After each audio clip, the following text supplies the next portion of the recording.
Hello, and thanks for watching today's video. My name is Alex. I'm Lainey.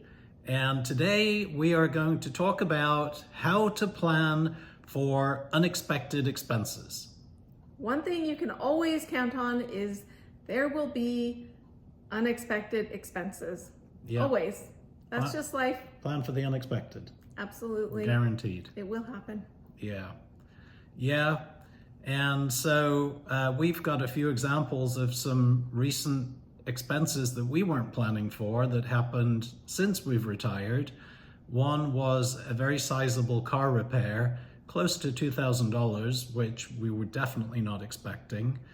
And the other was a tooth that cracked.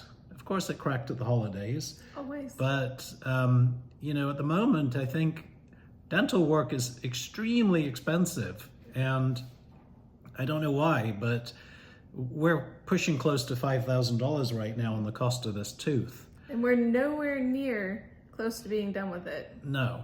I mean, I have a choice. I could leave it and have a hole in my mouth. Be done, but and then I wouldn't be able to eat, But yeah, you get stuck, And with the dental thing is you go visit your well, first of all, it was a urgent care visit, so that was one cost.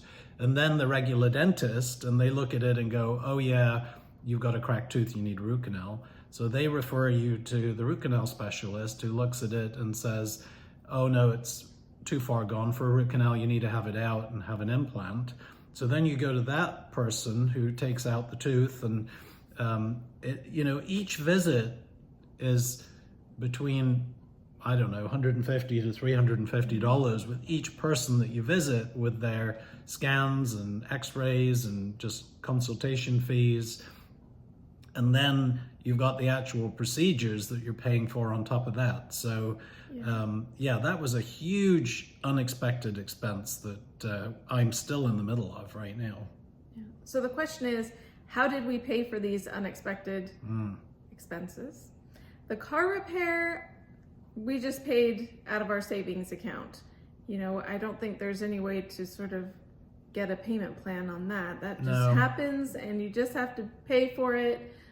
We did not put it on a credit card because I didn't want to make any mistakes and not paying it in time and having interest payments or anything like that. So we just paid it out of our savings and we're done with that. Yeah, I mean, the only thing you could possibly do would be put it on some kind of a card that earns points and then just pay that off on the due date, so you've at least earned something from it.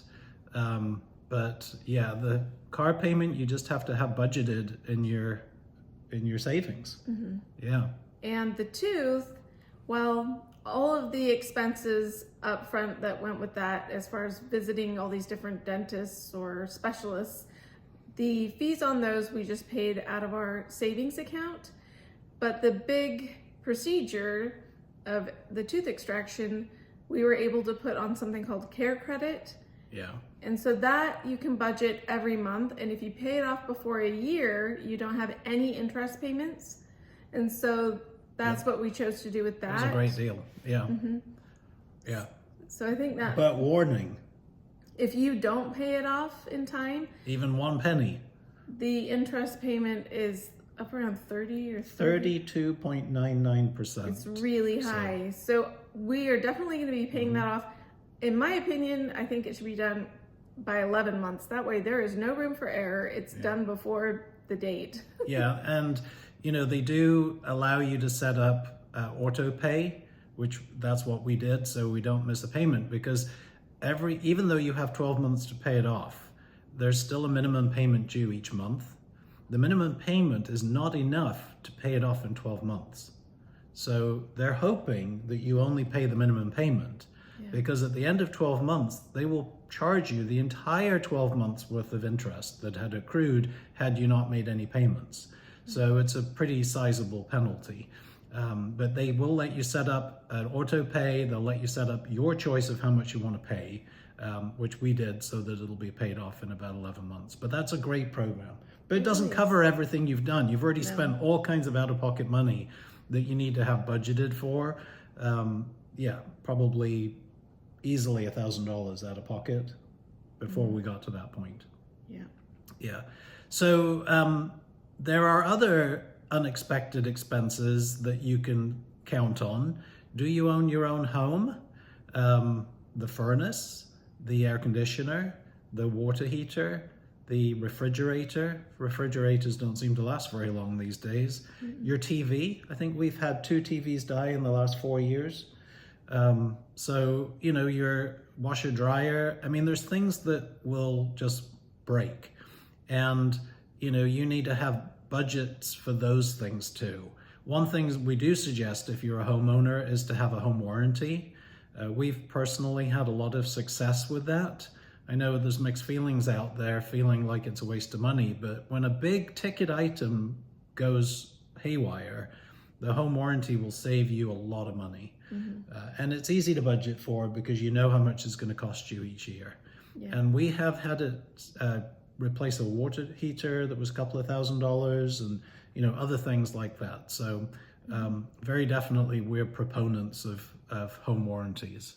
And that is not without its issues or, you know, you're not going to get something done in 5 seconds like you would if you just called somebody out of a phone book, if you have one of those still. Yeah, a what?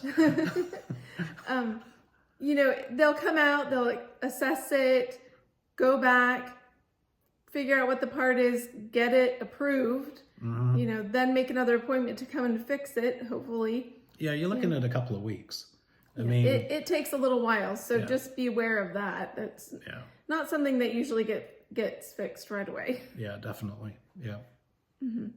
But still good. Yep. And I think worth the money. I think it's worth the money. You just have to be patient and know how to work the system. Yeah. And also, it's really good idea to know what your homeowner's insurance covers as far as any repairs that you may have. For example, if you need a new roof that was damaged in a storm or something like that, you really need to know what are your out-of-pocket expenses going to be. Yeah. And what's the process for your insurance company? So you have your deductible budgeted, saved in an account. That way, if you have any unexpected home claims, you're able to cover those. Yeah. Yeah. And then, so, you know, obviously, if you've got a big fat savings account, you don't need to really worry too much about these items because you have the money sitting in a bank account. But there's a lot of people out there that do live on fixed budgets. They're living off Social Security plus possibly some investment income, and they don't have large savings accounts to cover these things. So to those people, what we say is you need to add a line item to your monthly budget, which is called emergency fund. And you need to put $100, $200, whatever you can into that fund every month and accumulate an account just solely for unexpected expenses. It's very nice when you have an unexpected expense to have that money just sitting there and you can just pay the cost of it and not have to worry about it. Yeah, it gives you peace of mind for sure. Yeah. So thank you very much for watching today's video. We'd love to hear your comments about any experiences you've had with needing money for an emergency and how you save for your emergency fund. Please subscribe and give us a thumbs up. Thanks so much for watching. We'll see you next time. Bye.